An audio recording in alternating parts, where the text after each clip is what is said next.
thank you so much for tuning in to day 4 of our Storytime session. Now, if you've been a viewer of day 3, 2, and 1, you know by now that we can't start a video without giving some extra special bookworm shoutouts.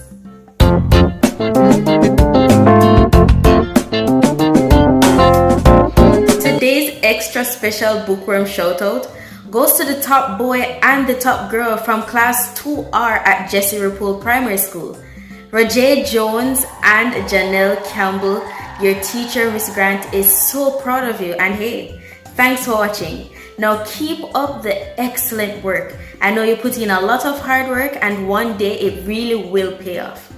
Now, if you or anybody else that you know would like a special shout out, all you have to do is send your name, your picture, the name of your school and your class to this email right here or this telephone number. And then stay tuned because you might be next.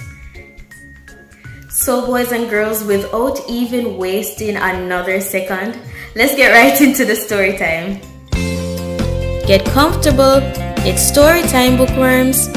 Today's story is Little Bill, the Day I Was Rich. Boys and girls, I don't know about you, but I'm excited to get into this story.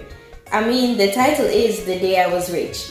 And I know at some point we've all thought about it. What if we were to win $1 million? What's the first thing we'd spend our money on? And who would we share with it first? Would you tell everybody? Would you keep it to yourself? I mean, leave your comment down below because I'd really want to know. So let's just get into the story to figure out what Little Bill did the first day he was rich. I was playing with my friends in the park.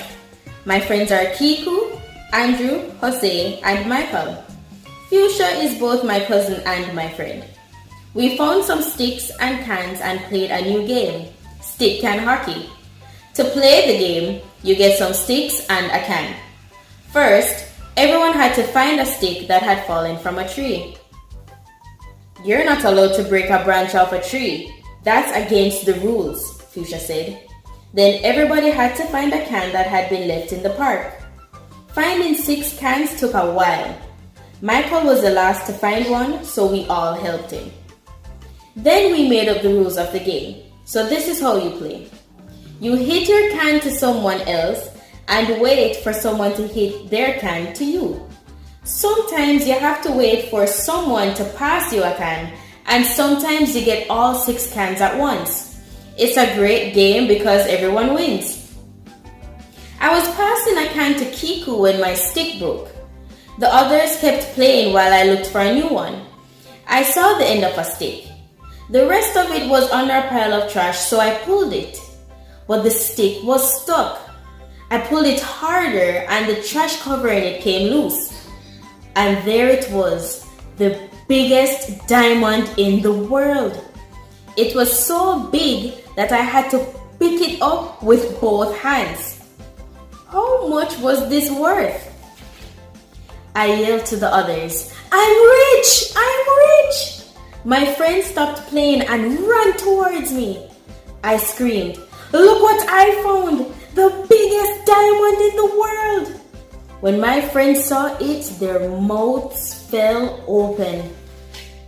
My mom's diamond is teeny tiny compared to that one, and she said, how much do you think you'll get for it? I don't know, I said. Maybe $5 million? No way, said Fuschia. I saw a picture in the paper of a lady wearing a diamond that cost $10 million around her neck. That is a skillion times bigger. My heart was beating fast. More than $10 million? I was the richest boy in the world. You better put that somewhere safe, Fuschia said. Yes, I said. I've got to go home. We left our cans and sticks and ran home as fast as we could. You should hide it, Fuschia said. I held the diamond under my shirt. I kept trying to think cool, but my brain wouldn't stop speeding. I couldn't believe I was so lucky. But I had found it, and it was in my hands, and it was under my shirt. We were all breathing hard just thinking about the money. What are you going to do with the money? Said Andrew. I'm going to give $1 million to each of you, I said. Then I'll still have a lot left. Well, I'm going to buy a guitar and some drums and a piano and a trumpet, said Kiku. I'm going to buy new sneakers, said Fuschia. And then I'm going to buy a big swimming pool and put it in my house. What are you going to do with the money, Little Bill? I'm going to buy a big house for my mother. It's going to be a huge house with an indoor swimming pool, and I'm going to buy some new work clothes for my dad. And then I'm going to pay somebody to make my bed and clean my room and cook my breakfast like at the hotel.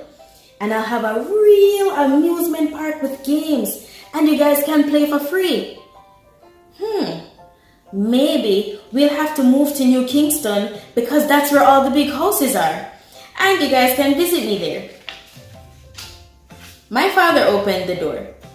What's all this heavy breathing about? He asked. Everybody was shouting at the same time. My father's face looked confused. What? He said. I found a diamond, I said. The biggest diamond in the world. I pulled it out from under my shirt, and here it is. His eyes opened wide for a second when he saw it, and then his eyelids narrowed.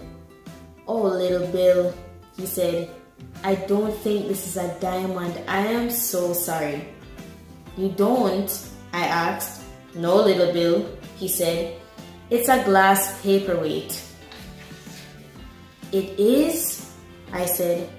What's a paperweight?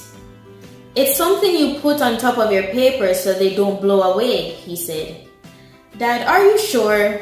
I asked. Are you sure? I asked again. My voice was even smaller. Come with me, he said. I followed him. It was the slowest walk in my life. I kept wishing that he was wrong. On his desk was the magnifying glass that he used to look at small printing. He held the diamond in one hand and the magnifying glass in the other and brought them closer to his face. I watched as his eye, magnified by the glass, grew larger. He examined the diamond and with a little sadness he said, Look here. See this writing in the corner? It says made in Taiwan.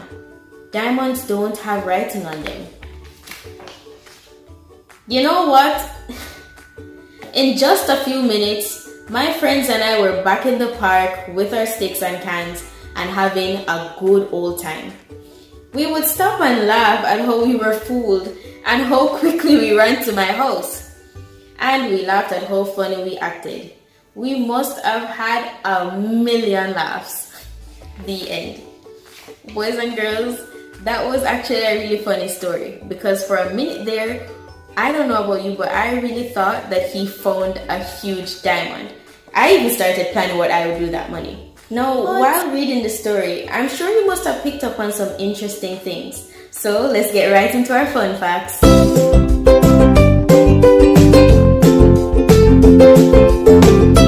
Alright, now today's fun fact segment focuses on the point of view of today's story. Now, this story was done in the first person narrative.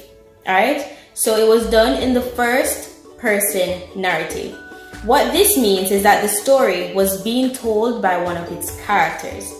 Now, basically, the story was told by Little Bill, who was telling you his perspective of what happened. He was sharing with you his feelings, his opinions, and his experiences.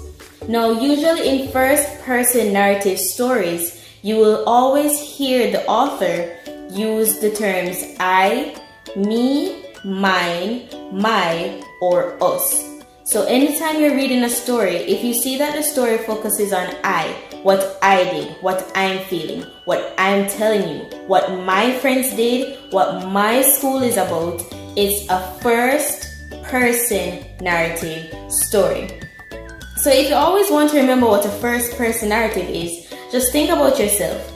Anytime you're telling your friends about something that happened to you or how you feel or what your opinion is, you're telling your story in a first person narrative. So practice it a little bit more. Go around and tell your friends that you know what a first person narrative story is, and tell them that Miss Evans sent you. Alright bookworms, we have come to the end of day 4's storytime session. So here's what I want you to do. For day 5 storytime session, I want you to get all of your friends, your neighbors, your classmates, and your family members to watch day 5 with you. I mean, share with them day 1, 2, 3, and 4's link and get them on board. I'm challenging you to share this medium with all of your friends and family members, because day 5 is also going to be an exciting story time. So why not get them to join along in all the fun? So I'm looking forward to seeing you and your friends and your family members, honestly, all of you, so we can all have fun together. Alright? Bye everyone.